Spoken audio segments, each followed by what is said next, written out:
So today I will be talking about bully, all right? But before I talk about bully, we all know what bully is, right? When someone picks on some other person, when someone tries to intimidate some other person, when someone tries to force another person to do what he wants because he or she feels he is you feel you're stronger than this other person, so you want to intimidate him, you want to make him bow to you through means that will not be nice, that will not be comfortable with that other person.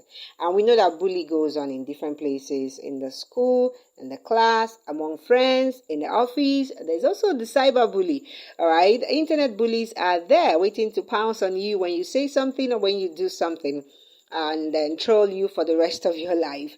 So we will talk about bully. Now, in as much as we all know what bully is, a lot of time we feel there's kind of nothing we can do, or there is not much we can do. But I believe that there is so much we can do, especially from the standpoint of us as parents and guardians, and also our children. All right, so let me tell you a story that happened today. I went to see my son in school, and I looked at his face and said, "You're not looking good. What is it?" And he said he didn't sleep early because a senior student delayed him from going to bed early. And I asked him why, and he told me some story. Now, before now, he's been mentioning this senior student off and on, someone that's always picking on him, looking for his trouble. So this morning I said, okay, fine, now this is it, we have to talk with this boy. And he said that he's actually waiting for when the boy would do something that that would be very bad, and then he'll report him. I said, what can be worse than this? Let me see the boy and talk with him. Let me understand what is wrong with him, and why he is speaking on you. So I waited a little, and I saw the boy. Then I spoke with the boy. I introduced myself and said, hey, I want to know why you are, always speaking on him. Let's understand. Maybe you want to get him to do something, or maybe I don't know, but I just want to know why you are always on his case, why he's always complaining about you, so that I can understand where you're coming from and know if we can be on the same page. So the boy said that the boy is actually in his final class as a senior student, and my son is just in his first year as a senior student. Okay. So he said, no, that he just wants him to be neater. So he, that's why he's always picking on him. I said, oh, that's fine. That's absolutely fine. But then, so since you've been, picking on him because you want him to be neater, have you seen any change that you are comfortable with? He said, no. I said, okay, have you done anything positively to make him see, hey, this is what I want for you?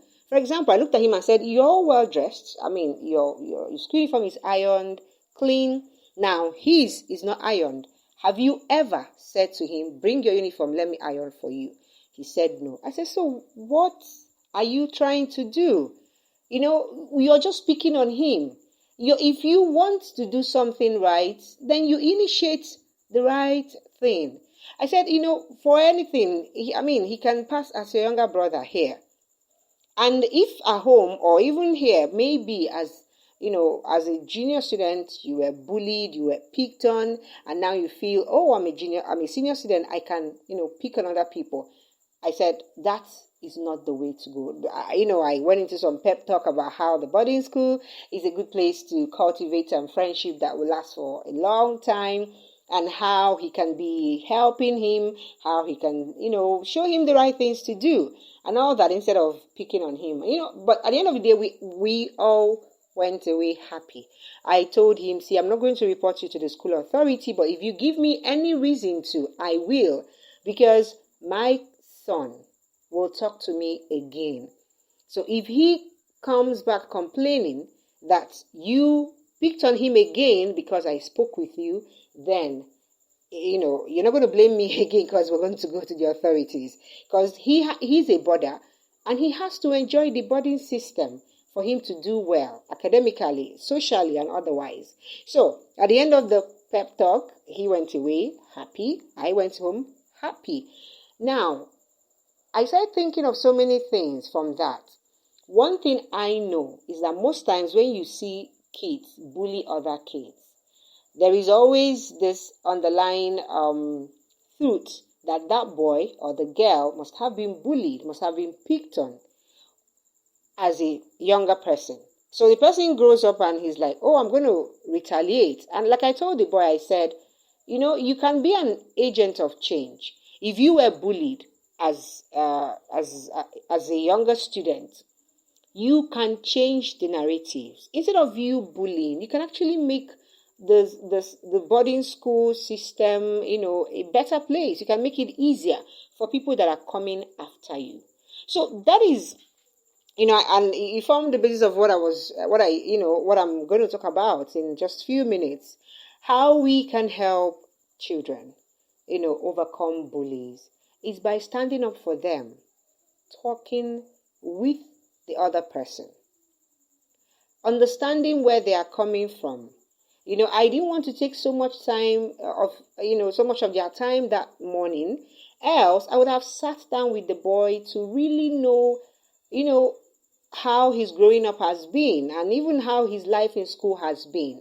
Maybe no one stood up for him when he was bullied. And so, you know how it is in secondary schools, you kind of wait for the next class to show them how you were treated by doing the same thing to them. We know that the system is absolutely not right there, but we can do something. So as a parent, if your child is reporting a case of bullying to you, how have you stood up for your child? Have you gone to school to talk with the student?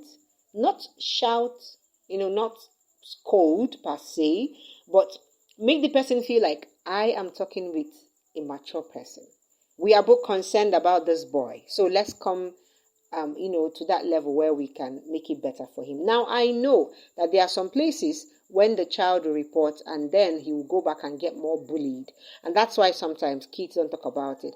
But do you know one thing I tell children? If you report something, if you report someone and the person, for doing something wrong, and then the person will go back to do worse things to you, still report that person again. Don't keep quiet. So we have to tell our kids, don't stop reporting bullies. All right? Don't stop reporting them. That's the only way they can stop. And then parents, we have to be there emotionally for our children, because sometimes they have issues as well. That they are younger doesn't mean that they don't go through life. They don't, feel things that we feel. Maybe things we feel, but not as much as we feel them. All right? But they do go things. They do go through things. So please, as a parent, don't ignore when your child tells you, oh, this senior does that to me, this senior did that to me, or my classmate did this to me. Stand up for your child. You know what you're doing? You are making your child stronger emotionally. You are making your child know that, he has moral support. So he can go on and fight bully. Let's do this. Let's take that approach, really, and see where it will take us. Sometimes, outrightly polishing a bully may not be the best. Try dialogue first. When you talk with them, and then if there is no result, you can go to a higher authority, someone that can get to them. But try talking to bullies and then find a way to get into their head. And I really do hope that as we do this, we will make people feel more that they are humans and that they have a say in changing the world for good. Thank you so much for joining me today. Friday is another day for us to build up our children. Keep it with me. Thank you.